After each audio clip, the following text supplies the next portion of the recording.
5 अक्टूबर 1931 तमिलनाडु के रामेश्वरम में एक साधारण सा घर, एक साधारण परिवार और उसी घर में जन्मा एक असाधारण बच्चा अब्दुल कलाम।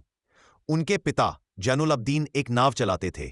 माँ आशियम्मा जरूरतमंदों को खाना खिलाती थी।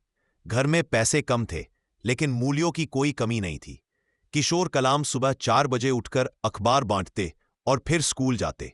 उन्हें पता ही नहीं था कि यह संघर्ष एक महानता की नींव बन रहा है। स्कूल में कलाम एक औसत छात्र थे, लेकिन सीखने की भूख असाधारण थी। वे घंटों आसमान को देखते रहते, उड़ते पक्षी, उड़ते सपने। सेंट जोसेफ्स कॉलेज से फिजिक्स पढ़ी और फिर MIT Madras institute of technology पहुंचे। MIT में उन्हें पहला बड़ा झटका लगा। फीस भरने के पैसे नहीं थे, लेकिन परिवार और मंदिर के पंडित ने उनकी सहायता की और कलाम के भीतर का वैज्ञानिक जाग उठा। वह कहते थे, जब तक सपना बड़ा नहीं होगा, भविष्य बड़ा नहीं बनेगा। 1969 कलाम इसरो पहुंचते हैं। ये वही जगह थी जहां भारत अंतरिक्ष की राह पर कदम रखने वाला था। उन्होंने SLV-3 का नेतृत्व किया, भारत का पहला स्वदेशी रॉकेट।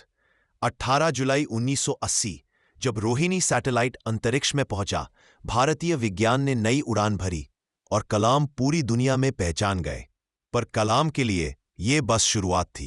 980 के बाद कलाम DRDO लौटे और उन्होंने IGMDP शुरू किया।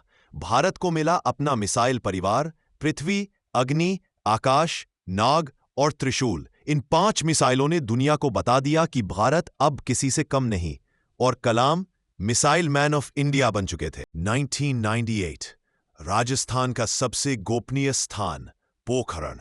भारत एक बड़ा फैसला लेने वाला था।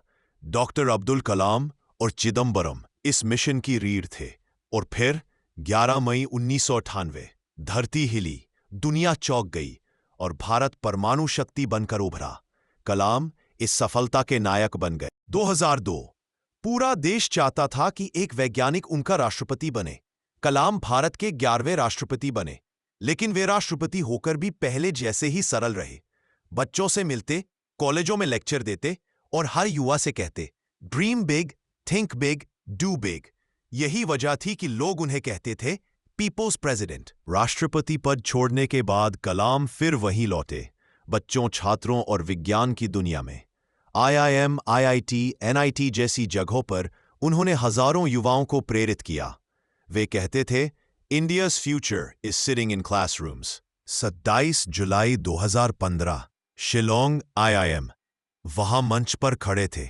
विषय था creating a better planet. Lecture शुरू होते ही वे धीरे से पीछे गिरे और हमेशा के लिए दुनिया से विदा हो गए। मरते वक्त भी उनके हाथ में भविष्य की बातों वाली स्लाइड थी।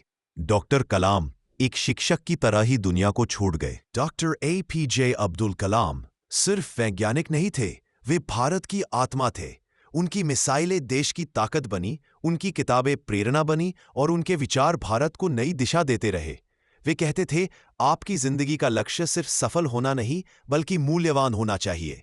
यह कहानी थी एक ऐसे इंसान की जिसने सिखाया कि सपने देखने वाले ही दुनिया बदलते हैं।